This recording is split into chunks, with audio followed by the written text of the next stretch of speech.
How you guys doing? It's your man Ramsad here with Remax Central. I'm here today with Lou Pesta, who's a real estate lawyer here in Calgary. We're going to be talking about a couple of things, titles and RPRs. So if you're looking to buy a property in today's market, you're looking to sell a property, so pay close attention to this video. How are you doing, Lou? Very well today, thank you. Getting busy. Okay, brilliant, yeah. That's good. The weather's nice as well, which is a good day. Can't complain. Exactly. So let's get started. What are titles? Well, a title evidences people's ownership of real estate. Okay. And it's central to the purchase and sale of real estate in this province. We have a system in this province called the Torrance land title system. Once you get a title in your name, it's guaranteed to be indefeasible. Okay. It cannot be defeated. And so that's what we're looking to accomplish when we represent buyers, is good title to the property that they're buying. Okay, brilliant. So where do you get a title from? Do you pull the title? Does the buyer have to get the title? Well, the titles are kept by the land titles office. Okay. They don't release original titles anymore. Even when you pay off your mortgage, you don't get the original deed of title. Okay. All you receive is a copy of title. And so that is a public database. We search titles all the time. Okay. Realtors search titles all the time. Basically, a buyer should know what the title looks like when they're writing the offer to purchase. Okay. So you say it's always a good idea to pull the title before you put an offer in? Absolutely. How else do you know who the owner of the property is? Exactly, which I agree with. Unless you pull the title. Mm-hmm. You also want to take a look at the registrations on the title. I mean, it gives you a whole bunch of invaluable information. Okay. It shows you how long the current owner has owned the property. It shows you how much they paid for the property. It shows you what liens and registrations they have on the title, which can be very valuable in determining how motivated they will be to sell. Exactly. If they have a lot of writs, if they have debt that they owe to Revenue Canada, if their mortgage has gone into foreclosure, they're much more likely to be motivated in terms of the sale. Exactly. So as the buyer's agent, as the buyer, you definitely want to know all that information before you write an offer. Exactly. So, talk about these, liens on title and so forth. So what is something that you really want to stay away from? Well, you want to be careful with restrictive covenants. There are financial registrations and non-financial registrations. Okay. The financial registrations, the lawyer is going to have to ensure come off the title. Okay. So you don't really have to worry so much about what mortgages the current owner has. If they accept your offer, and if you pay the money, it's gonna the lawyers are going to have to make sure that the mortgages come off the title. Okay, brilliant. What you have to be more worried about are the non-financial registrations, which are going to remain on the title. And of those, the riskiest are what we call restrictive covenants.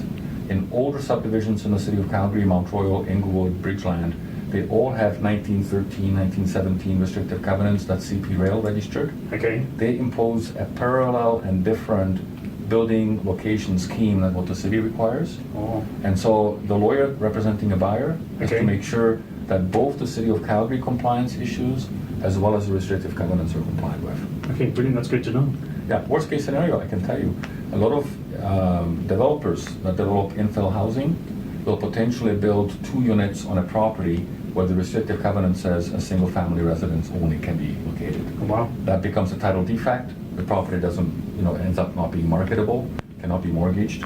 And so that's important for the lawyer to be aware of before they complete the purchase. Exactly. That's something you do as well. Lawyers will do, yeah? Absolutely. Okay. That's what, when you hire a lawyer, you're basically getting an insurance policy to make sure that the lawyer is going to do all the due diligence on behalf of the buyer's behalf. If they end up with a problem that the lawyer could have discovered, ultimately the lawyer is responsible Okay. to deal with the issue. That's good to know. So I've got another quick question. I know there's 2 things. There's 2 types of titles. There's a current title and a historical title. What's the difference? Well, the current title is the one that shows who owns the property today. Okay.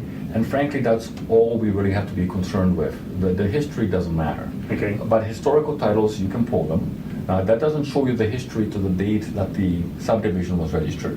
A historical title only shows you everything that happened to that title during the ownership of the current owner. Okay. So if they had a history of 3 or 4 different mortgages that they registered and paid off and discharged, the historical title will show you all of that history to the first day that they bought the home, whereas the current title will only show you whichever mortgage subsists at the present time. Okay. But even a historical title doesn't go backwards beyond the time that the current owner bought the home. Okay. If you want to have information beyond the current owner's ownership period, then you have to do a prior title. You have to go back and pull each prior title. And you can do that. You can pull prior titles because each title will have a reference number that shows the number of the prior owner. Oh, okay. And you can then do a prior title search, and you can do a historical title search on that, and then you can do a title search of the previous owner. You can go all the way back to the point in time that the subdivision took place. Okay, so just a quick question. Just say if you want to protect a buyer to make sure the property was not a formal grow-on, How would you do that? You know what, you really can't do that. Yeah. Because the only thing that the historical title searches would show you is whether or not the property was condemned during those owners' ownership period of the property. But the vast majority of grow-ups are never condemned, and there's never any registration on the title. Okay, well, So you would only catch the grow-ups that were actually caught and that actually you had... got busted, yeah. Right, somebody got busted on a grow-up, and you had the public health authority go and inspect the property, and if they condemned it as being unsafe, then there might be a lien on the title, which would show that there was a danger, to the public. But that's a very small percentage of the grow-ups. Some estimates are that less than 5% of grow-ups are ever discovered. Wow. So 95% of the grow-ups, you would never have any way of knowing that anybody grew any illegal substance there. Wow, interesting.